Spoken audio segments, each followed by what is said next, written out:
క్వశ్చన్లో చరరాశులు అంటే ఇంగ్లీష్లో వేరియబుల్స్. క్వశ్చన్లో వేరియబుల్స్ ఉన్నా, ఆన్సర్లో వేరియబుల్స్ ఉన్నా, క్వశ్చన్లో చరరాశులుండి ఆన్సర్లో చరరాశులుంటే రైట్, చరరాశుల బదులు న్యూమరికల్ వాల్యూస్ని కొన్ని అంకెలను కొన్ని సంఖ్యలను సబ్స్టిట్యూట్ చేసుకోండి. ఇది మీకు ఆల్జీబ్రాలో కూడా బండగుర్తు, జామెట్రీలో కూడా మీకు బండగుర్తు. క్వశ్చన్లో చరరాశులుండి ఆన్సర్లో చరరాశులుంటే చరరాశుల బదులు కొన్ని అంకెలను ఆర్ సంఖ్యలను పెట్టుకోండి. రైట్, కొన్ని అంకెలు సింగిల్ డిజిట్ పెట్టుకుంటే easy. Sine a is equivalent to m/n. ఇది ఏ అనుకుంటే సైన్ థీటా ఎదుటి భుజము, ఇది 3 అనుకుంటాను, ఇది 5 అనుకుంటాను, ఇదేమవుతుంది 4. ఎందుకనంటే 3, 4, 5 అనేది పైథాగోరియన్ ట్రిప్లెట్కి సంబంధించింది కాబట్టి. 3, 4, 5 3, 4, 5 సైన్ థీటా ఎదుటి భుజము బై కర్ణము.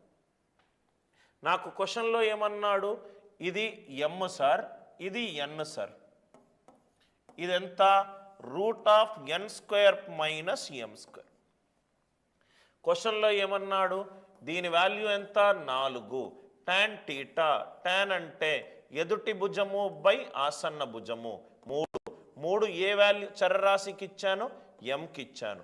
కాబట్టి ఈ క్వశ్చన్ క్యాన్సర్ ఎంత m. క్వశ్చన్ క్యాన్సర్ ఎంత m. ఏమైనా డౌట్స్ ఉంటే అడగండి సార్. క్వశ్చన్లో చరరాశులుండి ఆన్సర్లో చరరాశులు ఉన్నప్పుడు సబ్స్టిట్యూట్ చేసుకోండి. చాలా ఇంపార్టెంట్ వెరైటీ.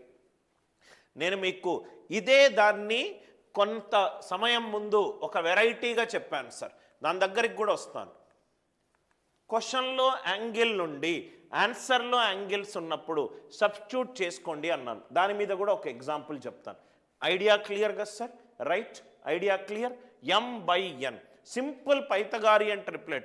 పైథాగోరియన్ ట్రిప్లెట్లో అతి చిన్న విలువైన 3, 4, 5 తీసుకున్నాను. ఇక్కడ చూద్దాం సార్, ఇది చూద్దాం సార్. సార్ ఈ పాయింట్ చూడండి, దాని తర్వాత నేను 12, 13కు వస్తాను. 13 చేద్దాం ఇప్పుడు. ఇది చూడండి sir, 13 x equivalent a cos θ y is equivalent ఇంకొంచెం పెద్ద వాల్యూ ఇది తీసుకుందాం.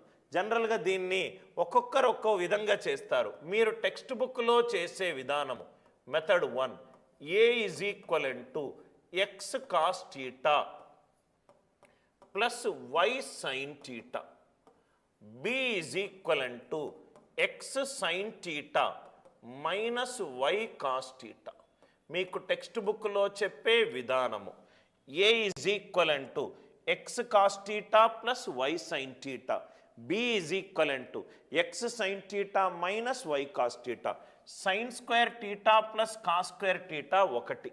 మనకు తెలిసిందేంటి, sin square θ plus cos square θ 1 అంటే దీన్ని స్క్వేర్ చేద్దాం, దీన్ని స్క్వేర్ చేద్దాం, యాడ్ చేద్దాం. యాడ్ చేస్తే x² cos square θ plus y² sin square θ a² plus b² plus 2ab 2xy sin θ cos θ plus x² sin square θ minus 2xy sin θ cos θ plus y² cos square θ y² cos square θ. మీరు ఇక్కడ observe చేస్తే ఇది cancel అయిపోయింది. x² common తీస్తే sin square θ plus cos square θ 1, y² common తీస్తే sin square θ plus cos square θ 1, a² plus b² is equivalent to x² plus y². a² plus b² is equivalent to x² plus y². ఇది మీకు traditional మెథడ్లో almost అన్ని text బుక్స్లో ఉండే method. ఇది చేసే బదులు single step answer Anil Nairs వే చూద్దాం. ఈ క్వశ్చన్ని నేను కానీ నా స్టూడెంట్స్ని కానీ నా ఎన్రోల్డ్ స్టూడెంట్స్ అడిగితే వాళ్ళు సాల్వ్ చేసే పద్ధతి. వాళ్ళు సాల్వ్ చేసే పద్ధతి. A is equivalent to x cos theta plus y sine theta. ఇది క్వశ్చన్ కదా సార్. నేనేమన్నాను, క్వశ్చన్లో చరరాశులు ఉన్నాయి, క్వశ్చన్లో చరరాశులు ఉన్నాయి, క్వశ్చన్లో చరరాశులు ఉన్నాయి, ఆన్సర్ ఆప్షన్లో కూడా చరరాశులు ఉన్నాయి, ఆన్సర్ ఆప్షన్లో కూడా చరరాశులు ఉన్నాయి. క్వశ్చన్లో చరరాశులు, ఆన్సర్లో చరరాశులు ఉన్నప్పుడు నేనేమన్నాను, ఏ మెథడ్ యూజ్ చేయాలన్నాను, సబ్స్టిట్యూషన్ మెథడ్ యూజ్ చేయాలన్నాను. రైట్. మనకు సబ్స్టిట్యూషన్ యూజ్ చేసేటప్పుడు మనకు డినామినేటర్ 0 రాకుండా ఉంటే 0, 1, -1 ఈ విలువలు అంత ఈజీగా తీసుకునే విలువలు ఏంటంటే 0, 1, -1.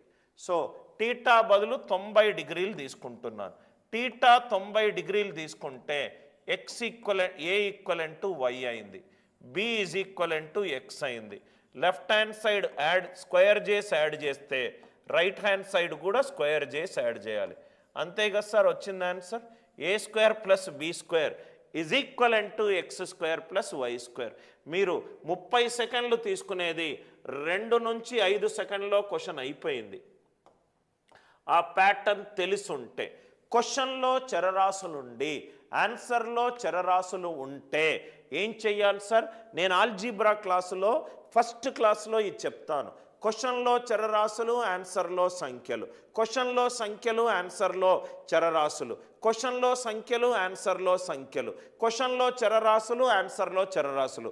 90 నుంచి 95% క్వశ్చన్లు ఆల్జీబ్రాలో ఈ మోడల్ నుంచే వస్తాయి. మనము ప్యాటర్న్స్ ఐడెంటిఫై చెయ్యాలి. Are you all with me? ఇదంతా చేయాల్సిన అవసరం లేదు. ఎక్కడ నాకు 0, 1 మీదనే నా ధ్యాస ఉంది. 0 ఎప్పుడు సైన్ 91 అయినప్పుడు కాస్ 90 0 అవుతుంది కదా సార్. అంటే టీటా బదులు 90 డిగ్రీలు తీసుకుంటే చాలు. టీటా బదులు 90 డిగ్రీలు తీసుకుంటే చాలు.